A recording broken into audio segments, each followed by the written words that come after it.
really helps if I put myself on screen when I do that. What's up? Yeah, it's me. I'm Kyle, and that guy over there who's judging me for being really bad at my job is Dan. Yeah, but I judge you all the time, so. There. I mean, so we didn't talk about it earlier because things have been nuts around here. But did you get to go see the Ghostbusters? I have not. Oh, okay. I had a problem with my vehicle that I had to. That sucks. Because you missed out. I've seen it twice, and I was gonna go again today, but I will probably wind up going tomorrow. Cool. Good, eh? So you know how I rate movies. I gave it a 4 2/3 out of 5, which Brainy elaborated to a 1 bajillion out of 10. So. Okay. Hey, Adrian. I quite liked it. Yes. What up, Lefty? What up, Adrian? Dirk Manning was here, but he was in the wrong spot. I had to correct him and tell him where to go. Because he was looking for Miss Jen's interview with Jamie from Twisted about a book that Dirk wrote. I'm like, you're in the wrong spot. We could talk about Twisted. I got no problem with that.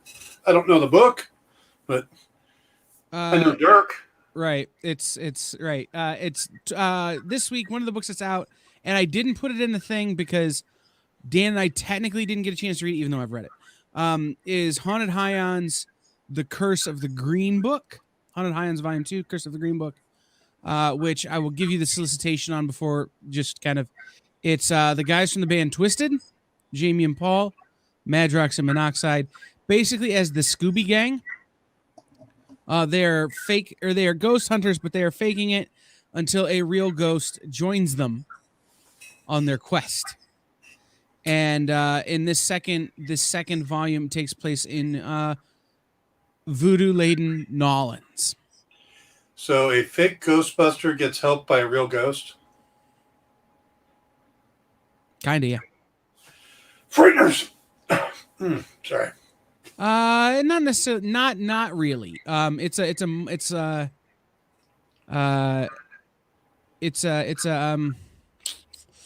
more of a Scooby-Doo kind of scenario, except where they're the old men in the mask, and then this ghost is the Scooby Gang. Okay. And it's more of a comedy. Mm-hmm. It's pretty good. All right.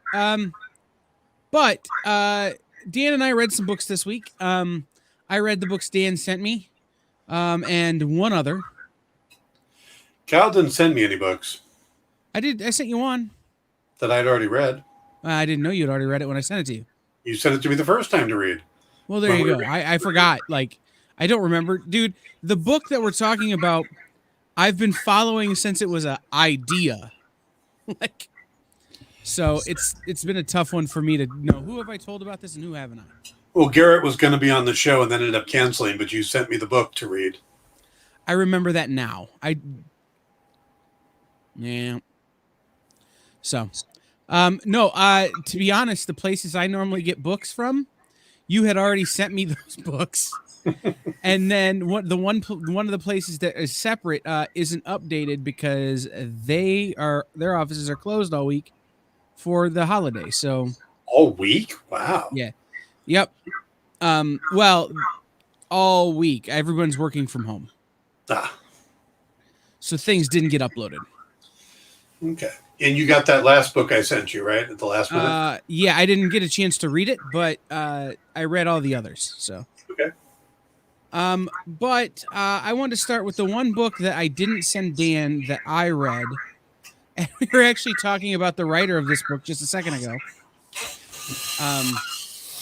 This is Butts and Seats, the Tony Schiavone story, written by Dirk Manning and Tony Schiavone, art by Mariana Pescosta, and a bunch of other people. But here's my personal. This is why Dan couldn't read it. I don't have a PDF of it. I have the physical copy. And then signed by Tony Schiavone. So, this is the story of historic wrestling announcer / I know him from baseball, the voice of my childhood, Tony Schiavone, who I've interviewed here on The Experience. These are several. So I'm looking for, Dan. Anecdotes from his life, put in comic book form. Cool. Yeah, that's supposed to be out this week. Be cool if stores don't have it. There were some shipping delays. Dan, where did you get the plushie of the Morse? best character from Shang-Chi? I ordered it like the day the movie came out. It's actually a gift for a friend, but they don't watch the show, so I'm not worried that they're going to see it. I ordered something from Ghostbusters yesterday. What's that? The 4-foot long popcorn bucket that looks like the Ecto-1. Oh, cool. Yeah, it's gonna look really good on a shelf with no popcorn in it, or fake popcorn in it. Let's say put some fake popcorn in it. Yeah, I know.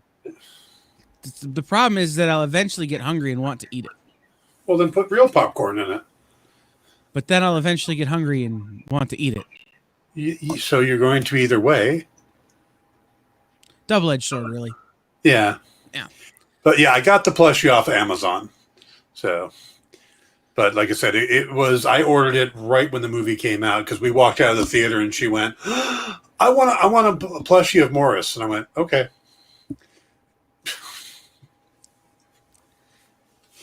Cute girl says she wants something, you do it, right? I can't argue with that logic either.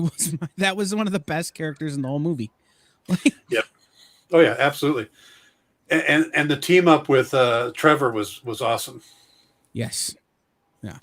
So. And what I want is a Morris meets like Four Bushman and Roger Rabbit, like mini cartoon or like short. Speaking of meetups, there was an interview I saw. It might be a couple weeks old now, but they were interviewing the cast of Eternals, and they asked each person who they would want their character to team up with in the MCU other than another Eternal. And my favorite answer was Angelina Jolie's, who said she thought Thena should team up with Rocket.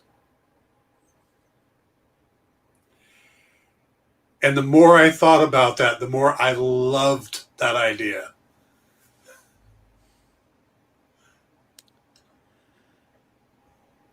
Groot would have to go too. Yeah. But then in that scene in the Eternals where she's just sitting under the tree, like, what was she doing? Like drawing in the dirt? Yeah, painting or something. Yeah. Right. It's just Groot standing over her. Yeah. Hey, Sean. I can get behind that. That. Yeah, I think that would be just all with her creating all those weapons out of light and him going, wait, can you make this? Can you make this? Can you make this? Yeah. Right. I'm going to need you to make me a leg. Yeah. And she's just so, I don't do legs, weapons. No, but I'm going to use it as a weapon. Yeah. Oh, okay then. Oh, well, if it's a weapon, well, that's a horse of a different color. Yep. No, I could see that. I get behind that. Yeah. And I think if Angelina Jolie says, I want to do this thing, I think Disney / Marvel should just shut up and take their money. Yeah.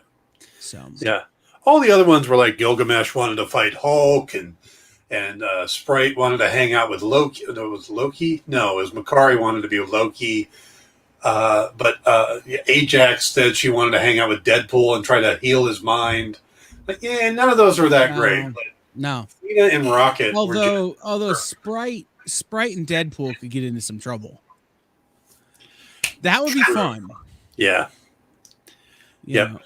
I still think I was watching your show the other night, Pop Go the Writers here on The Experience, and it was characters we want to see in the Marvel Universe. Yeah. And I just kept thinking, Four Bushman.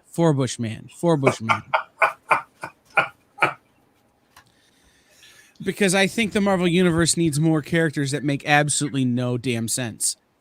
The only way you could pull off Forbush Man is if you got Rick Moranis to come out of retirement. He's doing the Honey, I Shrunk the Kid series. Really? Because he didn't come out for Ghostbusters. I think that had to do with when that film was made. Oh, okay. Don't quote me directly on that, but I think he had one kid who was still in high school at the time when they made Ghostbusters, and now that kid is in college, so he's, I think.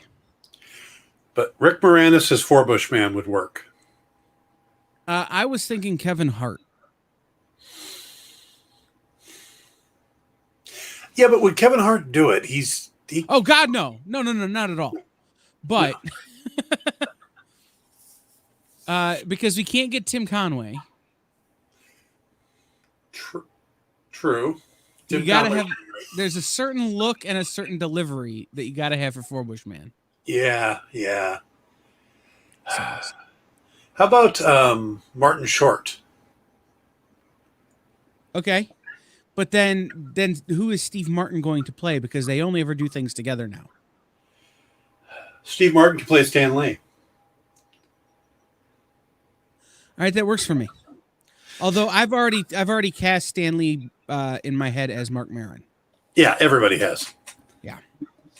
It's the mustache. Well, it's kind of the, cranky Brooklyner. Yes. But let's talk about some books. All right. Well, we did that already. We talked about the Tony Schiavone book. We're done. We're good. Yeah, butts and seats, right? Yeah. Happy Thanksgiving, everybody. Talk to you later. Hey guys, there's turkey at home, like ready to go in the smoker when I get home. So, like, it's a thing. But why don't we start with the book I didn't read, because we did the book I read and you didn't. So we'll start with Harbinger #2. The Jackson Lansing, Colin Kelly, Robbie Rodriguez.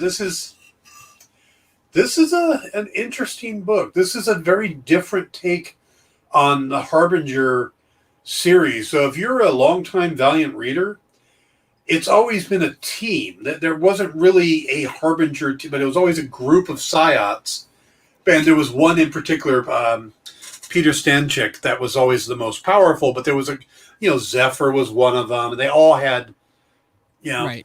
And Toyo Harada. Yeah, well, Toyo Harada was the bad guy. Right, but like he also I guess it's kind of coming out that he may have been a Psyot of a different ilk. Yeah. Well, that's the interesting thing, is that they've pretty much taken it down to Peter only. And the whole world is scared of him. And this is basically a city where the Psyots are forced to live. And then this group called the Warning are the superheroes for that area. They show up every once in a while. And one of the things they can do is mind wipe you. And Peter doesn't have any of his memories of who he is. So he's still trying to put it all together. But at the same time, there seems to be another version of him out there who's much more malevolent. But this whole thing is gearing towards him becoming a superhero, which, like I said, is a totally different approach for this book, because it's always been this team book, kind of like an X-Men style book or a New Mutants book, where it's, the title doesn't mean the name of the person, but it's kind of gearing towards him becoming the Harbinger, and it's very different, but I'm enjoying it. The stuff on the cover, that's the Warning. That's the team, the Warning, that is going up against him. But the book's a little confusing. I have a feeling this is going to be one of those where you read it as it goes along, and then once you get to a certain point, you could go back, reread it, and everything will make sense. I think there's a lot of groundwork being laid. But again, it's another really good book from Valiant. I've been really impressed with the writing of all these books. I like the art in this one. Robbie Rodriguez is doing a great job with the art. It's interesting. I think Colin Kelly is getting a little more of the writing credit than Jackson Lansing on this, by the way they put it in the book. So I find that interesting because normally they either it's a mix or I don't know. I got the feeling that in the first issue was more Jackson. So Sean says, I really like what they're doing with Peter in this run. The first book was like that for me. It was a bit confusing until the last page. Then everything in Peter's head made sense. And yeah, exactly. And issue 2 was a little confusing as well. So, and I was pretty sure there was a character that died in the first issue that suddenly wasn't dead in the second one. I'm still trying to figure that out. Yeah. I just kind of was scrolling through the PDF here while Dan was talking about it. And the thing that strikes me is Robbie Rodriguez's art. Yeah. Robbie he may not have been the best guy to do Ghost Rider back in the day, but there is no one else who could draw this book. Like, just having read number 1 and now I will read number 2 this evening. I think his art tells the story as well as any writing you could do here. Yeah. See, the Valiant universe has always been interesting to me. I've always felt that it didn't get enough attention that it deserves. Harbinger was never that high on my list. It's becoming higher on my list. But it's always been a universe where I've enjoyed reading it, but I've been itching like hell to write in it. And I really need to have some conversations with some of the editors there. Yeah, absolutely. It's so many great characters. Right. It's I'm trying to decide if it's this or EXO for me as my as if it's the Harbingers or if it's EXO for me as my favorite Valiant title. And I think this one is swinging it in one direction. Ninjak was always my favorite, but what Colin Bunn was doing on Shadow Man recently really moved that up. And now both what's going on in EXO right now and what they're doing with Harbinger, it's all coming close again. They're all kind of leveling out as all being really positively good titles. Right. All right. Let's pop down to House of Slaughter number 2. So if you read the first one, you're you know that we're following this guy. I'm a blank on his name. Help me out, Dan. Jackson Slaughter. Yes. Thank you. And if you've read Something Is Killing the Children, the character himself doesn't really appear. Well, he's Jackson Boshier in the beginning. Right, but there's a level of this character has been alluded to a bunch in it. And kind of what you're going through with him in this second issue kind of is defining and clearing up some of the decisions that you saw characters make in Something Is Killing the Children. I think this book on its own, in this series so far on its own, has been great as a standalone. You don't have to read one to understand or enjoy the other. But I think if you read them both and are reading them together, there is a super clear through line. I'm going to disagree with you on that. Because I'm one of the people who I have not read any of Something Is Killing the Children. And where I'm enjoying this series, it does feel like I'm missing something. I'm missing some backstory or something to connect this. That it does feel like it needs that other part. And here, when I say this doesn't need that or that doesn't need this, is I'll put it in terms of something else, right? I'm rereading Sandman, and I'm up to volume 2 or volume 3. If you grab Sandman volume 3 and you haven't read Sandman volume 2, it's not gonna make a lot of sense. Right. Like, those are very dependent on building that foundation and reading them like this. These are fully enjoyable and could be self-contained depending on how the storytelling is done. But when you have them together, it's certainly more interesting. So Yeah, I can see that. So I like I said, I'm enjoying the series. I like the art. I like the writing. Um, it just I feel like there's some things that could be explained that I think that they're assuming you've reading the other series. And I don't mean they do it actively. There's a passive thing you do as a writer when you know what's going on. You forget what your readers don't know at that point.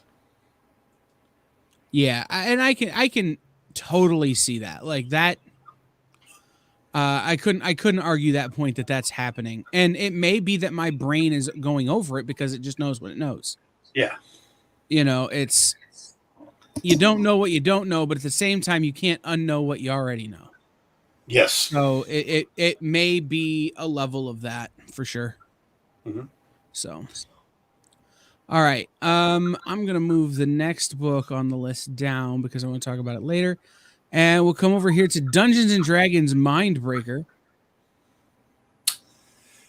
Yeah, this is another one that it's Jim Zub, it's Eduardo Mello. Again, this is a prelude to the Baldur's Gate 3.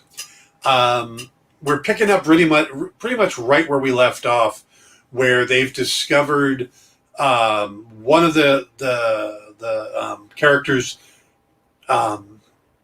Delina, her mentor or authority figure turns out to have been corrupted, and it looks like a lot of the higher ups in the town have been corrupted by mind flayers, and they have to basically fight it out. It's a Dungeons and Dragons book. I mean, there's not a lot I can say about it. It's one of those where, do you like Dungeons and Dragons? This is going to be a cool story to read. If you're not into D&D, it might not be for you. Because even though it's a fantasy style book, there is still a dependency on the mythos of Dungeons and Dragons. You know, there's a shortcut that comes along with they assume you know something about Dungeons and Dragons. Right. Know? Right. And my take on this book, again, this is the second one of these we've read. If this was a campaign I was running, I would run it differently. I don't think I would let the characters go down the roads they're going down. But I can understand, you know, this from a narrative standpoint why you do. For me, every issue seems a little bit like I would much rather read this as every issue is an instance of a campaign, Mm-hmm. and it doesn't feel like it's being written with that in mind. No, it's being told as a story. Yeah. Right. And so for me, it just changes sort of the way I have to approach the book. And I'll be honest, for 2 issues in, I'm not in love. So Yeah. I can see that. It's not my favorite, but I am curious where it's going to go. that's the thing, is it hasn't hooked me into that point where I'm like, okay, all right, I want to see where the story goes now. Yeah. I'm curious, but this is the first set of books that I'm reading from this line, and there is references to a previous story that I don't think they're given quite enough to connective tissue. Again, it's kind of the same thing as House of Slaughter. They're assuming things that I don't think they should assume. You know, Stan Lee once said that every comic is somebody's first. Right. And this is written by the great Jim Zub. Yeah. Who The man knows Dungeons and Dragons. I mean, he's written books for it, like actual companion books and stuff. And his writing alone will carry this book a lot further maybe than it would go were it written by a lesser writer. Yeah. So. Yep. All right. Red Sonja, Invincible Red Sonja number 6. Couple things. I'm surprised that this isn't the final issue. For some reason, I thought it was ending at 6. It's not. There's at least 8. Okay. Which is great. I still think this is some of the closest writing to Robert E. Howard. This is most of the closest I've come to actual Howard's writing, the Conan writing. I love the story. I love Red Sonja's attitude. I love how Jimmy and Amanda are writing this character. Moritat's art seems to be getting looser and looser as we go. You know, it just doesn't feel like maybe he just doesn't have the time to put in the details he had in the beginning. So it's a little less polished, a little less finished. It's not bad, but when you know they can do better, it stands out. That said, it's a great read. I love where this story is going. I love the idea that Sonja can't be hurt, but my best example is a little bit, try to do this without being a spoiler. There's a character that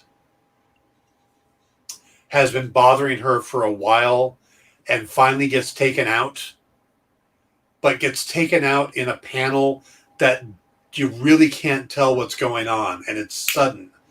And it's a payoff panel, and it doesn't really pop. It doesn't really work. Right. I love Jimmy and Amanda, and I love Red Sonja.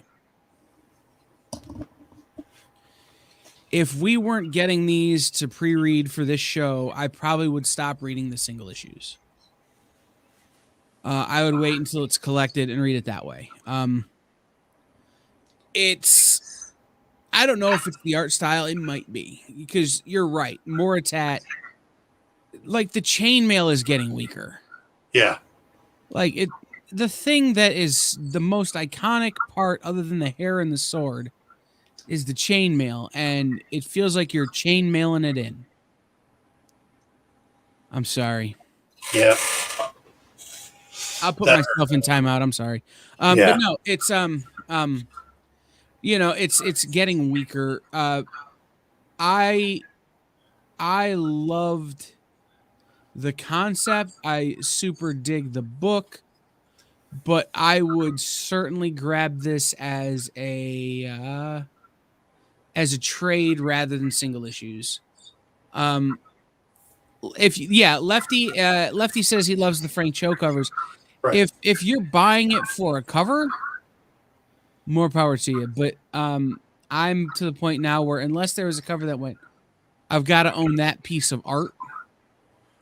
I would just be waiting for the trade. And I feel like the story would read better and the art would present better if you were binging it. Maybe.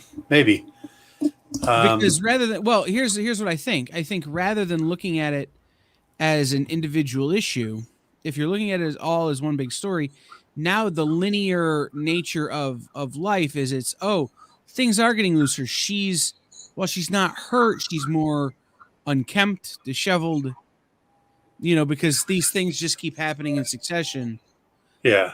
Whereas when we're reading these one at a time, it's, she can recoup. Well, maybe not. You don't really know. Like, if you read all in one, it feels more like that progressively looser art style pays off. Yeah. This is going to sound funny. I almost would love to read this as a prose piece. Yeah. Yeah. I think there's room for that. Especially in the Sonjaverse, for more of that kind of narrative storytelling. Yeah. And conversely, I think there's room for non-narrative storytelling to exist without trying to force any kind of narrative on it. I think Moritat has the ability to tell the story visually without the writing. So I would be interested to see how that would look. Yeah. So let's do this, Dan. Let's take literally a 30-second break. I need to reposition my camera because I need to stand up. We'll be back after literally one commercial here on The Experience.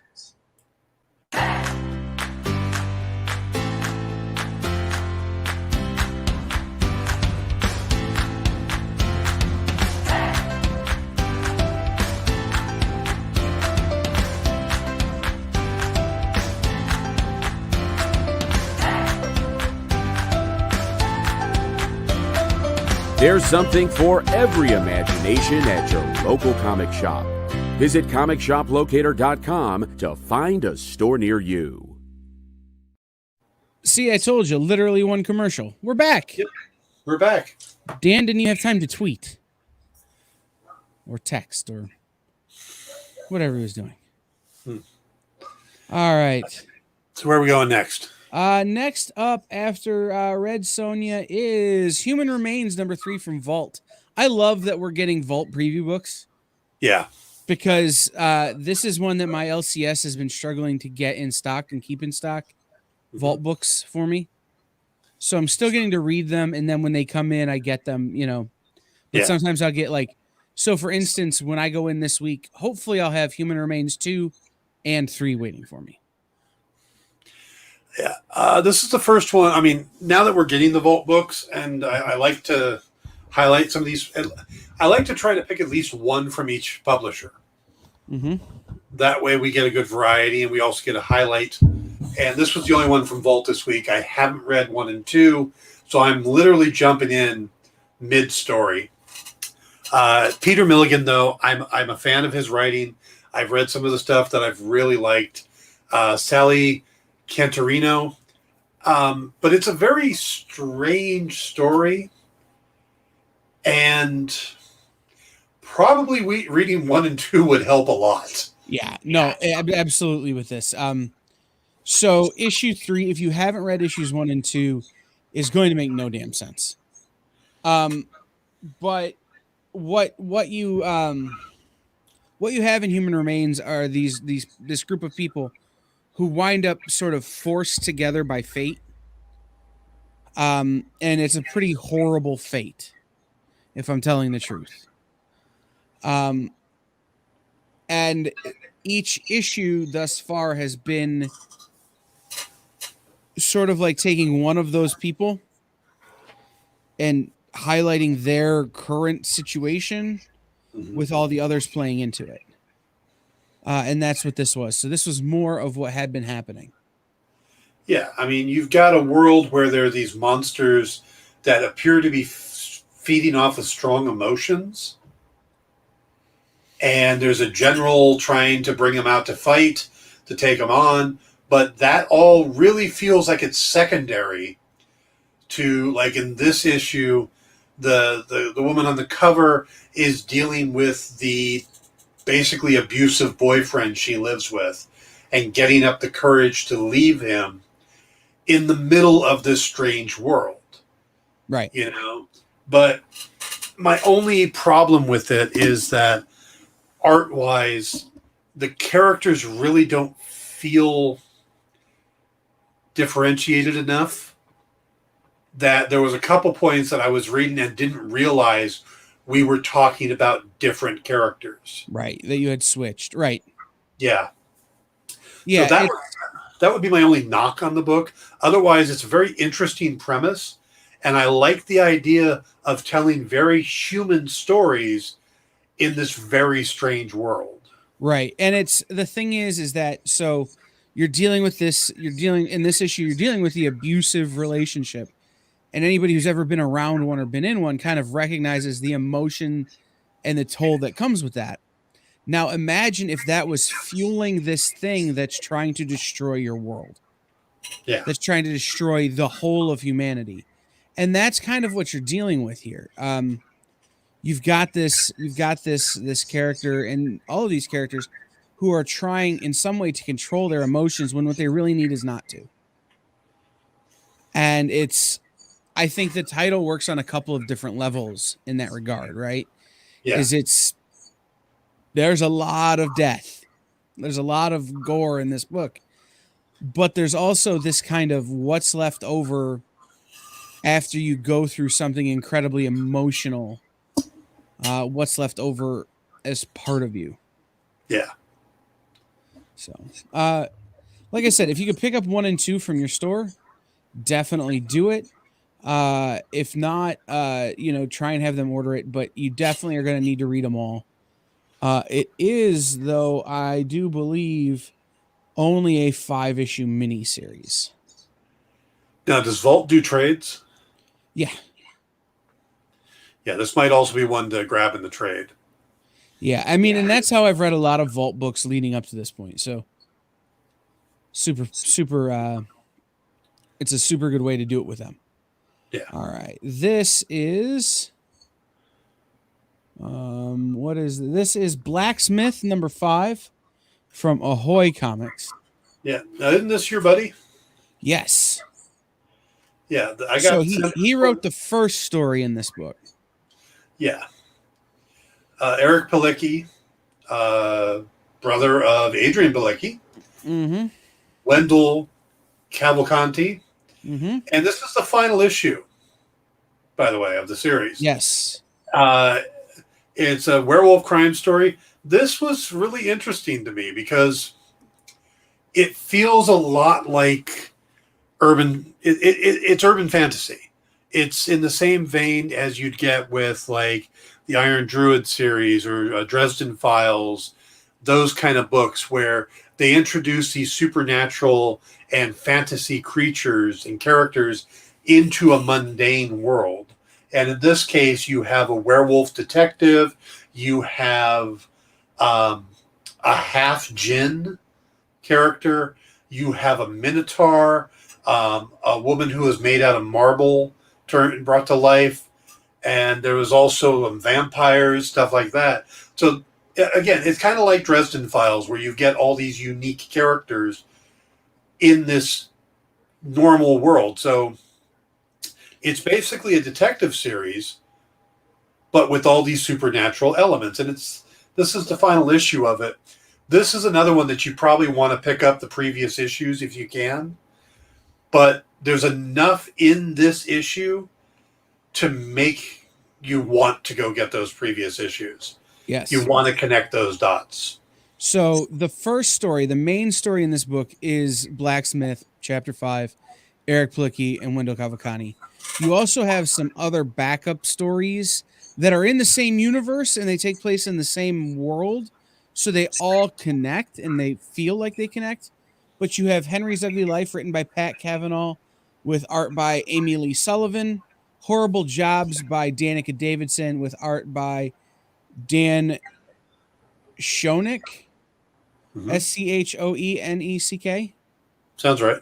Yeah, and Genesis Jiggered by A.A. Rubin and Richard Williams. I read the first issue and then I missed a couple and had to pick them up from Eric at New York and haven't gotten around to reading 2 of the middle issues and then read 4 and 5 because I'm a terrible friend and I needed to read them. Otherwise I'd feel guilty about it. So Eric's a great writer and a good friend, and this book has been a lot of fun. If you haven't read Atlantis Was Built for Tourists, which was Eric's book at Scout, and you dig this, read that. If you read that and haven't read this, read this. They have a very similar vibe. So. All right. Barbarella.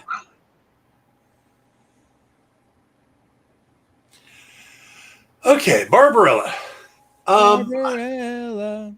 I really enjoy this series. It has that feel of the old Barbarella stories where it's everybody, love is better answer than war. And, well, yeah, we can go in the corner and have sex if you really want to. It's that kind of vibe.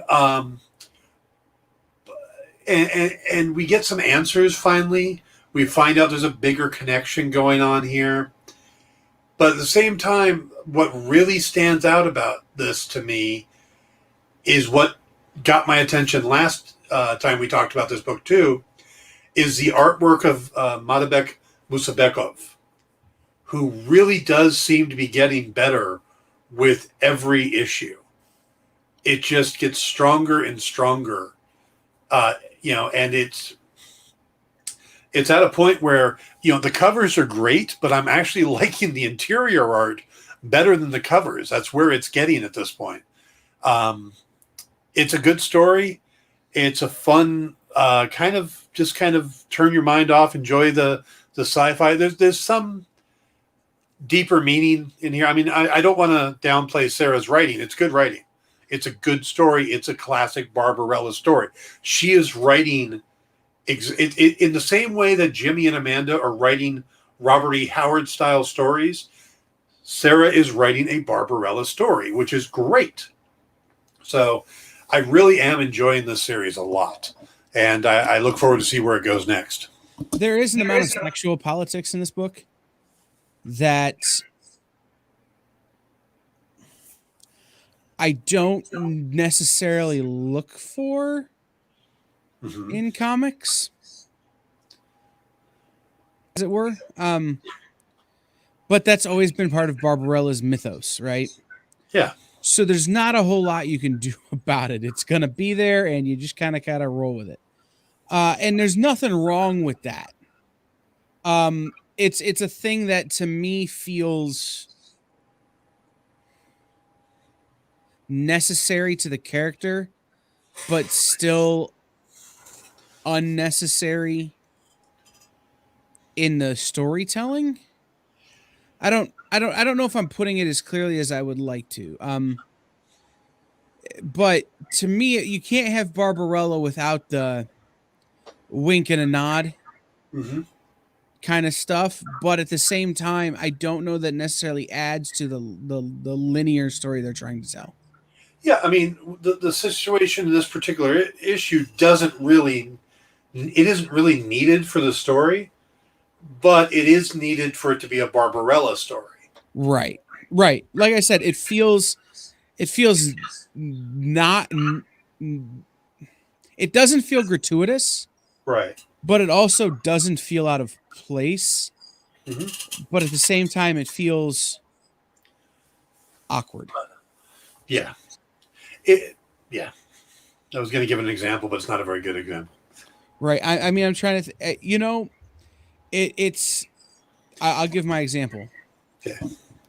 In Solo, when they have the whole love puppy story where Han Solo's in love with the girl the whole time. Yeah. And you don't need that. It doesn't add anything to the story. But it does add something to Han Solo. Yeah. My example was the movie Swordfish. Okay, yeah. The topless scene for Halle Berry. Yep. Completely unnecessary. But it also sort of fits with the character and with the And plus, it also helps make you think less that she's a cop. It's true. So it has its place, but it's not necessary. Right. Yeah. All right. So moving on. The newest book from the Jinx World saga in the Jinx World universe. Joy Division. Joy Operations. You're never going to be able to say this book. I don't want to. I don't have by itself, it's a fine book. It's a ton of setup. It reminds me of a 90s and 2000 book because it doesn't tell you much. It gives you a lot of just information, but not a lot happens. It feels like we could have done this book in half the pages and had something more happening. It feels like there's some shadow play and disorder in this book. As I try to work the names of Joy Division songs into my review of the book.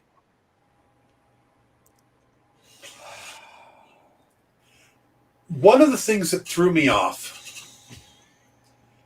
about the story is the use of the word envoy. And it's not the regular spelling, by the way. It's Right. I had to like zoom in and be like, okay, how am I supposed to say this word? And To me, the envoy, as soon as I thought that, I thought of Altered Carbon. Because that's what the character was. Takashi Coates was an envoy. So when this was said to be an envoy, I'm like, wait, what? And that just threw me off every time they said it. And they said it a lot. You know, they threw that name out there a lot. I'm the envoy. I'm the envoy. Stop. I'm the envoy. And the fact the character's name is Joy and she's part of the Jonando Trust, it just... Right. So the thing that Excuse me. yeah, God bless you. The thing that the solicitation says that maybe is explained better than what we're doing is that 55 years from now, Joy is an envoy, a special agent of one of the Jonando Trust. Trusts are corporate-owned cities that are the centerpieces of modern society.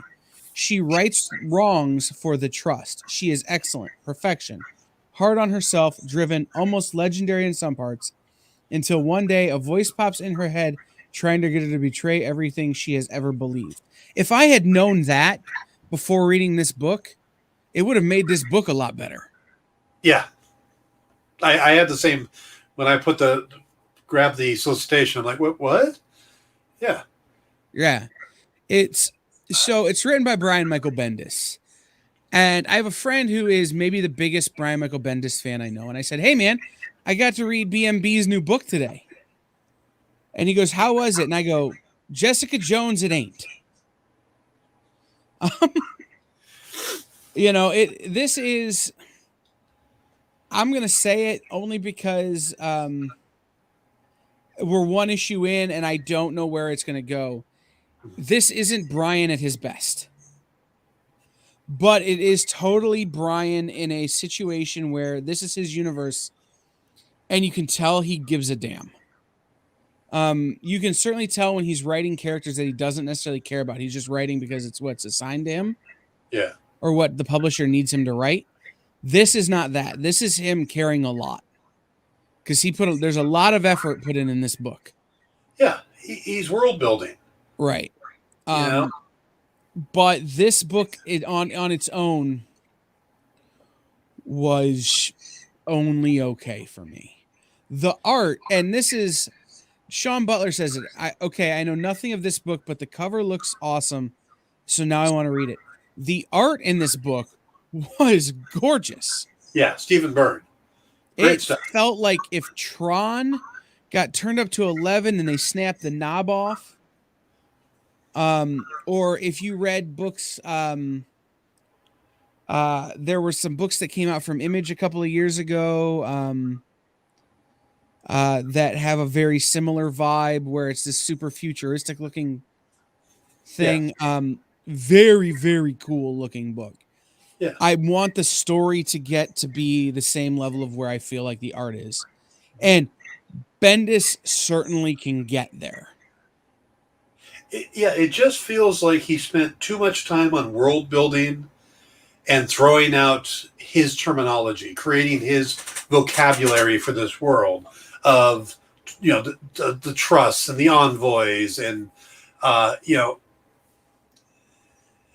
when it really boils down to, you have these cities that are run by corporations. The head of this particular corporation has her security force.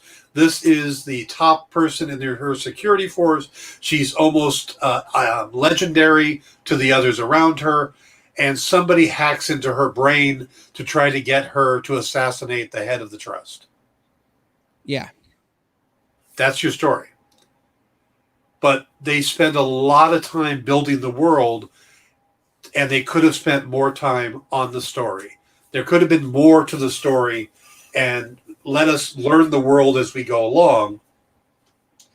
You know? That being said, all that being said, and this has maybe been my most negative review today. This is the book I'm most excited to keep reading, other than the book we have after this. This book has so much upside, and Brian Bendis is such a killer writer, and Stephen Byrne's art is so amazing. This is one that I just,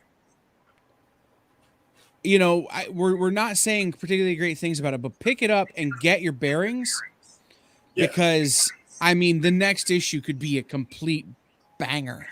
Yeah. Like, there's just no way of knowing. And if it is, it's going to be a game changer. So, yeah, lots of potential. Just could use a little more of it now. And let's see what number 2 is going to be. But yeah, it could have used a little bit more up front. Yeah, you put a little bit more. A little more story up front and a little less of the world building. Right. A little bit more stake on the front end, always helps to get people to the sizzle at the end. Yeah. So this is the last book. This is a book that I've been tangentially associated with and reading and hearing about now for an entire year. This is Good Boy by Garrett Gunn and Dr. Christy Blanche, art by Kit Wallace, letters by Dave Lentz. So the elevator pitch for this is it's John Wick.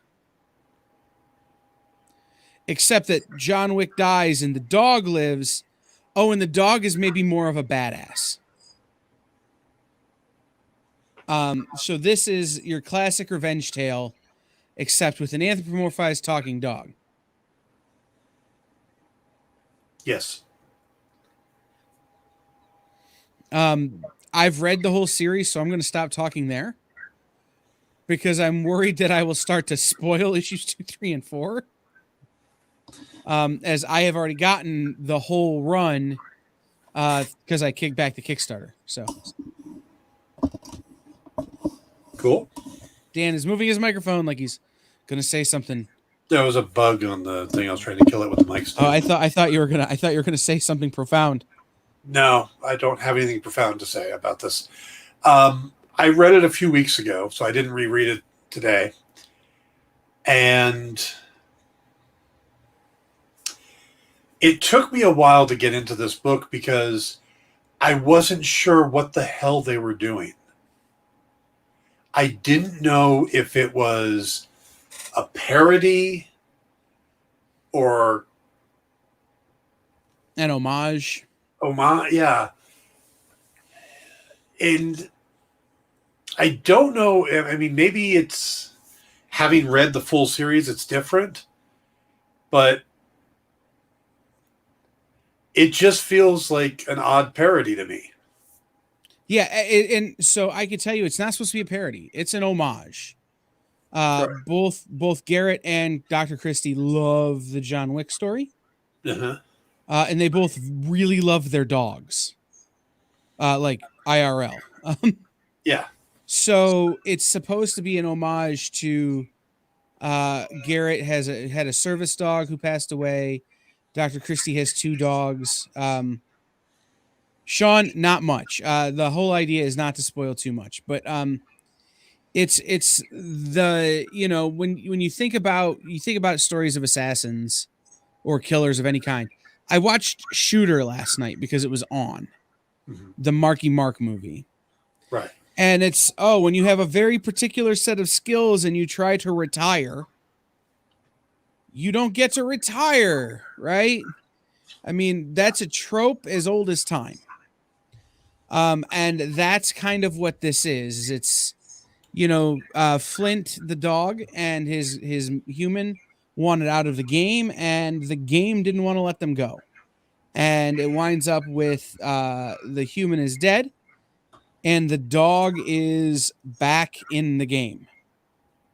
Except that he's going to try and take down everyone and everything that led to his human's demise. So it's supposed to be an honest homage, an earnest homage to John Wick.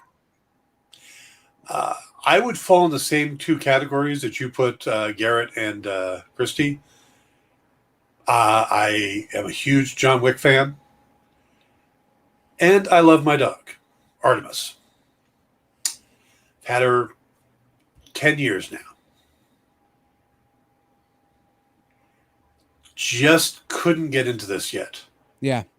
Do you think your dog could wield or double wield pistols? No, nor would my dog be wearing a suit. Well, there you go.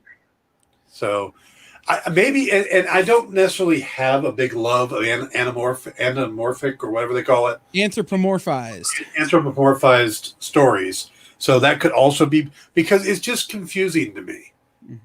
See, I love animals doing people things. But you've got the animals doing people things, but you've got the people doing people things. Right. I mean, this is a world where they're the same. Like, yeah. And that's a hard thing for some people to wrap their brain around. So Lefty asked, did I like it? Yes. I will tell you that there are 2 more volumes following this 4-issue volume. But there are also like 3 and 4-issue sets. And whether or not they're going to be OGNs or single issue groups hasn't been announced yet. But there is more to this story coming. So just like I said, I really enjoyed it. But this is one of those other weird things, right? Where it's like, I'm friends with Garrett. I'm friends with Christy. I'm friends with Kit. I love it because I know who wrote it. I know the people and I know their intent. So I'm able to put together, I'm able to, you know, I guess divorce myself from anything other than the intent. Yeah. And then the product. So I'm biased. It'd be like if Dan wrote a book and we were reviewing it on the show. You know, I know Dan, I know what his goals were. Did he achieve his goals? Yes. All right. Then it's a good book. Yeah. And I'm not saying bad about the book, but no. there is conceit that you have to accept. And it didn't get me yet. I'm going to read the second issue, assuming you guys send it to me. But, you know, and I'm curious to see where it goes. And I guess I also want to see it go a different place. I want to see it become its own story. You know what I mean? Yep. And this is why I stopped talking when I stopped talking. Yeah. Because I know things that the average Joe doesn't know. But I do want to point out, with this book, there are a number of variant covers. If you look into them, some of them are charitable variants. They have a number of variant covers that all the proceeds go directly towards buying service dogs for veterans. There you go. Great cause. Nick Bradshaw, who does the A covers, actually donated his fee for a couple of the covers to that same charity. Nice. And the art to be sold for that same purpose. And the B covers are Francisco Francavilla. Nice. I actually have one of the variants here. This is the Jay Fosgit Cherry Capital Comic-Con. This is what movie is this? Dracula homage cover. Yeah. And it's actually signed by Garrett. It says, "This was for Stegman." And then Dr. Christie signed it because I took this out of their hand. That they were going to give it to Ryan Stegman. I'm like, no, that's for me. Nice. Yeah, the so the Kirkham cover, there's a Kirkham variant that is a shared variant across many different stores. I believe Jen King has it, as well as a bunch of other stores. So if you're into it, make sure you get it from her. But yeah, no, like I said, this is It's well written. It's well drawn. It's a good looking book. Like I said, but you've got to accept the conceit. And I still need to see it be something more than a parody of John Wick. Yep. And you say it's an homage, and I'm with you. I'll follow it. But it didn't get there for me in the first issue. Yep. So. So just another note, Garrett and Kit will be on Virtual Signings with Henri Friday at 6 Eastern here on The Experience. Dr. Christie was with Jen yesterday at 5:30 here on The Experience. Yeah. Want to answer something else. 62 Lefty and Sean were talking about Cowboy Bebop. I'm 3 episodes in. I will watch the rest of it, and I will do a full episode of the Dan Wickline Show next week talking about Cowboy Bebop, either Tuesday or Wednesday. I haven't decided yet. I've got an interview, a pre-recorded interview I'm going to do this weekend for next week as well. So we'll figure out the schedule in the next day or two. Yeah, the only thing I care about is the soundtrack. So if that's good, I'm in. By the way, this is the thing that clicked in my head watching it by the 3rd episode, is that it's not sci-fi noir. It's sci-fi meets 70s detective series. Watch the opening credits for Cowboy Bebop, then watch the opening credits for an old 60s, 70s cop show called Mannix, and you'll realize they're very similar. Yep. So, yeah. All right, Dan will be back tomorrow with the Dan Wickline Show talking about Hawkeye, which means I actually have to watch Hawkeye. 2 episodes in one night. Damn it. Okay. Do you like Die Hard? I watched that last night. Yeah. It's going to be Die Hard in the MCU. Yeah, I know. So. Anyhow. Say goodnight, Kyle. So Dan will be back tomorrow with the Dan Wickline Show talking about Hawkeye. Off on Thursday. The Experience will have some stuff on Thursday. And then we're back to full throttle on Friday here on The Experience.